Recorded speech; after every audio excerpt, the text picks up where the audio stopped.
Atharva foundation द्वारा नागालैंड और सिक्किम के भूतपूर्व सैनिकों के कल्याण के लिए एम्बुलेंस का वितरण किया गया।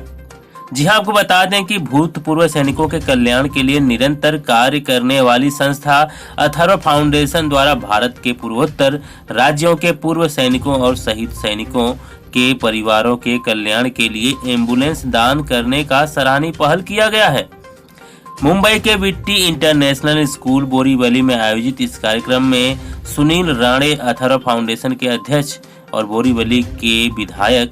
ने एम्बुलेंस की चाबियां संबंधित राज्यों सिक्किम और नागालैंड के प्रतिनिधियों को सौंप दिया है।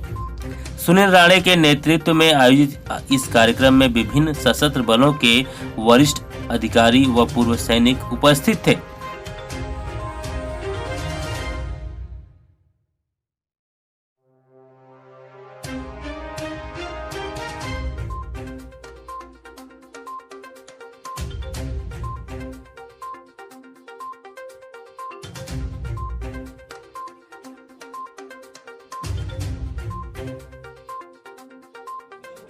बताइए सर इसके बारे में। अथर्व फाउंडेशन ये हमारी जो संस्था है कि लगातार पिछले 12 वर्षों से भारतीय सेना के जवानों के लिए लगातार बहुत सारे उपक्रम करती है। विशेष रूप से अपने सेना के जवान जो शहीद होते हैं वो शहीदों के परिवार के लिए लगातार अलग अलग उपक्रमों के माध्यम से हम उनके साथ जुड़े रहते हैं। भारत का एक इतिहास रहा है कि भारत शक्तिशाली अगर है, ताकतवर है, तो हमारे भारतीय सेना के, थल सेना के, जल सेना के, वायु सेना के जवानों की शहादत पे हिंदुस्तान बना हुआ है। और इसके लिए अथर्व फाउंडेशन हमारी जो संस्था है वो लगातार भारत भर में काम करती है। पिछले 2 वर्षों से कोरोना काल में हमने कोई कार्यक्रम आयोजित नहीं किया, मेरा प्रवास भी भारत में नहीं हुआ, लेकिन अरुणाचल प्रदेश से लेके दार्जिलिंग तक या फिर अरुणाचल प्रदेश, आसाम, मेघालय, मिज़ोरम, मणिपुर, सिक्किम, नागालैंड, यहाँ पर के राज्यों में एम्बुलेंस देने का एक नई योजना हमने बनाई थी। हमारे जिला सैनिक बोर्ड के माध्यम से जो हमारे पूर्व सैनिक हैं, उनके परिवार है, जो देश के लिए 30-30, 35-35 वर्ष सेवा देके आने के पश्चात पहाड़ी इलाकों में वापस अपने घर में रहने को जाते हैं, उनके लिए आरोग्य की सेवा हो, उनके लिए उनके गांव में, उनके पहाड़ी क्षेत्र में एम्बुलेंस की व्यवस्था हो, इसके लिए एक नया उपक्रम हमने शुरुआत की थी, जिसके तहत हमने पहले बार मणिपुर में एक एम्बुलेंस हमने भेंट दी थी। आज का ये कार्यक्रम के माध्यम से हमने नागालैंड और सिक्किम के राज्यों के लिए जो हमारे पूर्व सैनिक राज्य बोर्ड है, जिसको हम जिला सैनिक बोर्ड कहते हैं, वो जिला सैनिक बोर्ड के तहत ये 2 एम्बुलेंस हमने आज यहाँ से उनको भेंट कर दी है। आने वाले समय में मिज़ोरम, मेघालय, सिक्किम जो है और दार्जिलिंग, यहाँ पर की जो सेवाएं हैं एम्बुलेंस की, वो भी हम करने वाले हैं। और ये उपक्रम अथर्व फाउंडेशन के माध्यम से लगातार चलते रहता है। कर्नल कपूर साहब हमारे साथ है, कर्नल राजे, कर्नल चौचे, ये लगातार हमारे साथ काम करते रहते हैं। भारत की विशेषता ये है कि जैसे मैंने कहा कि उत्तरी पूर्व सीमा के पार चीन है और लगातार चीन की पास से आने वाले आतंकवादी या फिर जम्मू कश्मीर में पाकिस्तान के माध्यम से आने वाले आतंकवादियों के साथ लगातार हमारे सेना के जवान लड़ते रहते हैं, आतंकवादियों को मार गिराते हैं। लेकिन कभी ना कभी, कहीं ना कहीं, बहुत बार हमारे भारतीय सेना के जवान भी शहीद होते हैं। उनके शहीद होने के पश्चात उनके परिवार को ये लगे कि पूरा देश हमारे परिवार के साथ खड़ा है। इसके लिए हम सब मिलते हुए हमारे सेना के जवानों के प्रति सच्ची श्रद्धा और सम्मान जताने का काम करते हैं। इसके अलावा और भी सुविधा उपलब्ध करवाएंगे? सुविधाएं तो हम लगातार बहुत सारी करते हैं। जैसे हमारे शहीद जवानों की बेटी को पढ़ाने के लिए आदरणीय प्रधानमंत्री श्री नरेंद्र मोदी जी द्वारा बेटी बचाओ बेटी पढ़ाओ अभियान पूरे देश भर में चलता है। लेकिन इसी बेटी बचाओ बेटी पढ़ाओ अभियान के तहत हमने एक आधुनिक कल्पना, एक नई कल्पना हमने सोची थी कि हमारे शहीद परिवारों के घर में जो बेटियां हैं उनको आधुनिक तकनीकी के माध्यम से पढ़ाने के लिए हमने कंप्यूटर का वितरण शुरू किया था। मुंबई पोर्ट ट्रस्ट के माध्यम से जब हम वहाँ पर पोर्ट ट्रस्ट में डायरेक्टर इस नाते आदरणीय हमारे केंद्रीय मंत्री गडकरी जी के नेतृत्व में काम करते थे, तो Mumbai port trust, Kandla port trust, Atharva foundation और हमारे मित्र परिवार, इनके माध्यम से करीबन 350 से 400 कंप्यूटर का वितरण का काम पूरे देश भर में शहीदों की बेटियों के लिए हम लगातार कर रहे हैं। उसका काम शुरू है, यानी जम्मू कश्मीर से लेके विशाखापट्टनम तक, विशाखापट्टनम से लेके दूर दराज इलाके में, यानी बॉर्डर तक, होशियारपुर तक, गुरदासपुर तक हमारे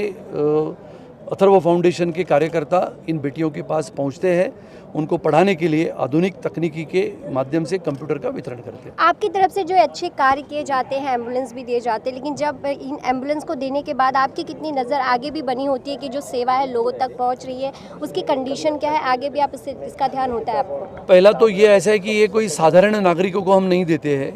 ये हम देते हैं जो पूर्व सैनिक है, जिन्होंने इस देश के लिए पिछले 1-2 नहीं तो 30-30 साल सेवाएं दी है। यानी आप विचार करो, मणिपुर में जो हमारे कर्नल सिलथो है, जिन्होंने उम्र के 20 साल में वो सेना में भर्ती हुए थे, जब रिटायर हुए कर्नल इस नाते, तब उनकी उम्र 58-59 साल थी। 2 साल उन्होंने और काम किया, यानी 61 की उम्र में वो वापस आए अपने गांव में मणिपुर में। और अब एम्बुलेंस जो पूर्व सैनिक बोर्ड होता है, जिला सैनिक बोर्ड होता है, उसके माध्यम से वो अभी एम्बुलेंस उनके कार्यालय में लगी हुई है। तो ये एम्बुलेंस हमारे पूर्व सैनिकों के हाथों में रहती है और हमारा पूरा विश्वास है जो सैनिक अपने देश की सीमा को सुरक्षित रखने के लिए अपने प्राणों का बलिदान कर देता है, अगर वो वहाँ से वापस लौटता है